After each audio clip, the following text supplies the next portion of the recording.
Assalamualaikum warahmatullahi wabarakatuh. Salam sejahtera bagi kita semua. Selamat siang. Pada kesempatan ini saya akan menjelaskan atau menyampaikan materi mengenai sistem pelaporan KKN semester ini. Nah, saya perkenalkan, nama saya Charlie Bravo Wanggai. Saya selaku koordinator kegiatan KKN semester ini. Ya, saya akan menjelaskan sistem pelaporan KKN ya. Dari materi sebelumnya, teman-teman sudah mendapatkan informasi bahwa output dari kegiatan KKN ini terdiri dari laporan dan vlog video ya, ataupun ada dalam bentuk yang lainnya. Oke. Nah, di sini setelah kegiatan KKN, mahasiswa diwajibkan menghasilkan karya berupa laporan KKN dan video. Ada alternatif lain berupa yaitu poster, flyer atau media peraga pembelajaran ataupun aplikasi ataupun software yang terkait dengan ide-ide kreatif teman-teman ya. Kemudian selain itu juga ada tulisan ilmiah. Namun sebelum dikumpulkan kepada LPPM harus dikoordinasikan terlebih dahulu dengan dosen pendamping lapangan. Nah,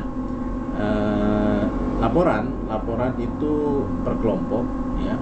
Laporan ini akan dikumpulkan paling lambat 2 minggu sejak tanggal berakhirnya KKN ya.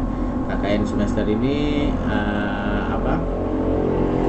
KKN semester ini akan berakhir pelaksanaannya. Masa KKN dilaksanakan dari 16 Juni sampai dengan 16 Agustus. Jadi 2 minggu setelah 16 Agustus itu laporan sudah harus dikumpulkan ya. Nah, namun sebelum laporan dikumpulkan, mahasiswa peserta KKN wajib mengasistensikan laporan KKN kepada dosen pendamping lapangan ya. Jika sudah mendapat paraf ACC atau sudah disetujui oleh dosen pendamping lapangan, maka draft laporan harus dibawa ke LPPM untuk dicek kelengkapan draftnya sebelum dijilid ya, itu. Nah, di sini dosen pembimbing atau pendamping lapangan itu wajib membimbing dan dalam penulisan hingga penyelesaian laporan ya. Kemudian laporan KKN wajib didistribusikan ya. Untuk semester ini laporan KKN akan didistribusikan kepada LP2M atau LPPM, kemudian fakultas dari masing-masing kelompok, perpustakaan universitas dan dosen pendamping lapangan, sehingga kelompok akan memperbanyak laporannya ya. Jadi begini, laporan itu akan diperbanyak, misalnya untuk LPPM tadi 1, kemudian fakultas. Nah, teman-teman dalam satu kelompok itu dilihat perwakilan, misalnya dalam satu kelompok ada 5 fakultas, perwakilan 5 fakultas, berarti tadi LPPM tambah 5 fakultas ya, 5, kemudian perpustakaan universitas, kemudian DPL. Nah, jadi saya ulangi, LPPM, kemudian fakultas tadi ada 5, berarti 5 tambah 1, 6, kemudian perpustakaan universitas 7, kemudian supervisi atau dosen pendamping lapangan 1. Jadi 8 laporan yang harus diperbanyak ya. Itu yang harus diperbanyak dan dijilid. Nah, khusus untuk LP2M, laporan plus dengan CD. Di dalam CD itu apa? Di dalam CD yang wajib dimasukkan adalah soft file laporan ya, laporan kelompok, kemudian video kelompok, video vlog dari masing-masing ya, video masing-masing anggota itu ya.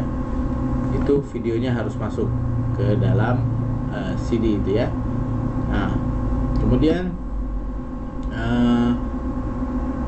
tulisan ilmiah ya, tulisan ilmiah jika ada, dan itu diharapkan bisa dipublikasikan ya. Oke, nah ini kurang lebih format laporan ya, laporan KKN. Ini sama seperti laporan-laporan pada umumnya ya. Kemudian ada cover, ada lembar pengesahan. Lembar pengesahan itu berisikan daftar nama anggota kelompok, kemudian mengetahui ketua LPPM dan mengetahui supervisi ya. Ada supervisi di situ. Kemudian kata pengantar ya, daftar isi terdiri dari daftar isi, daftar gambar, daftar tabel, nah, kemudian daftar lampiran. Nah, laporan ini terdiri dari 5 bab ya, 5 bab. Bab pertama itu adalah pendahuluan ya. Kalau kita lihat di sini poinnya, subbabnya ada 1.1 latar belakang ya. Kemudian 1.2 tujuan, 1.3 itu manfaat ya. Itu sama seperti dengan laporan-laporan yang pada umumnya. Kemudian bab 2 itu adalah teknik pendekatan ya. Teknik pendekatan, apa saja yang dibahas di teknik pendekatan ya. Ini ada kurang lebih ada 4 subbab. 4 subbab ini, yang pertama 2.1 waktu dan tempat pelaksanaannya. Nah, waktu dan tempat pelaksanaannya ini dijelaskan. Pelaksanaannya dilaksanakan pada tanggal berapa sampai tanggal berapa, kemudian berlokasi di mana. Misalnya di WOSI itu RT berapa, RW berapa ya. Itu. Nah, bila perlu misalnya teman-teman radius dari peta citra ada petanya, itu bisa ya. Kemudian peserta ini menjabarkan peserta dari kelompok ya. Peserta kelompok terdiri dari siapa saja. Nah, itu masukkan namanya, program studi, perwakilan gitu ya. Nah, kemudian proses penyusunan program di sini dijabarkan. Apakah teman-teman menyusun program ini berdasarkan apa nih? Atau ada rapat musyawarah dulu ya, silahkan itu dijabarkan ya. Nah, kemudian di subbab ini ada 2.4 itu ada program yang direncanakan. Artinya yang program yang direncanakan ya, program direncanakan ini artinya program-program apa saja dari masing-masing peserta KKN ini, anggota kelompok ya. Itu kan dia mengajukan ya, nanti kelompok menyepakati nih. Berarti kurang lebih kalau satu orang 20 program ya. Nanti kalau misalnya programnya ada yang program yang sama, bagaimana Pak? Tidak apa-apa. Nah, misalnya ada yang tadi kalau di materi sebelumnya misalnya hidroponik ya, hidroponik kelompok program yang direncanakan hidroponik, kemudian apa. Nah, dari kelompok itu pasti nanti ada program-program yang sama, itu dijadikan satu program. Nah, setelah itu pasti ada program yang terlaksana dan tidak terlaksana. Nah, di sini di subbab 2.4 ini program yang direncanakan. Jadi teman-teman sudah merencanakan, nanti ada subbabnya lagi adalah program yang terlaksana. Ya, itu nanti ada di bab 4 penjelasannya ya. Oke, itu ya. Maaf. Kemudian bab 3 adalah keadaan umum lokasi kuliah kerja nyata ya. Misalnya tadi itu lebih menceritakan lokasinya, misalnya WOSI mana, dia masuk kelurahan apa, berapa derajat lintang selatan, dan itu ya, silahkan. Kalau ini bisa teman-teman mencari informasinya ya. Kemudian bab 4 hasil dan pembahasan ya. Hasil dan pembahasan, nah itu dari program-program ya, atau bidang-bidang program yang teman-teman sudah susun ya. Nah, yang tadi saya sebutkan di sini di bab 4 itu dijelaskan tentang program-program yang direncanakan tadi ya. Misalnya kurang lebih ada 60 program yang direncanakan. Nah, itu dijelaskan tuh. Misalnya tadi bidang pertanian tentang hidroponik ya. Itu dijelaskan subbab hasil bidang pertanian, program kerja pembuatan hidroponik. Nah, pembuatan hidroponik itu dinarasikan sedikit. Pembuatan hidroponik ini dilaksanakan dari tanggal sekian sampai tanggal sekian, melibatkan siapa saja, kemudian berapa lama hasil yang bisa dipanen dari hidroponik itu, kemudian siapa saja yang terlibat gitu ya. Kemudian setelah dari situ dokumentasi foto ya, foto tuh. Kemudian itu untuk program kerja ya, itu silahkan dijabarkan, dijelaskan di situ.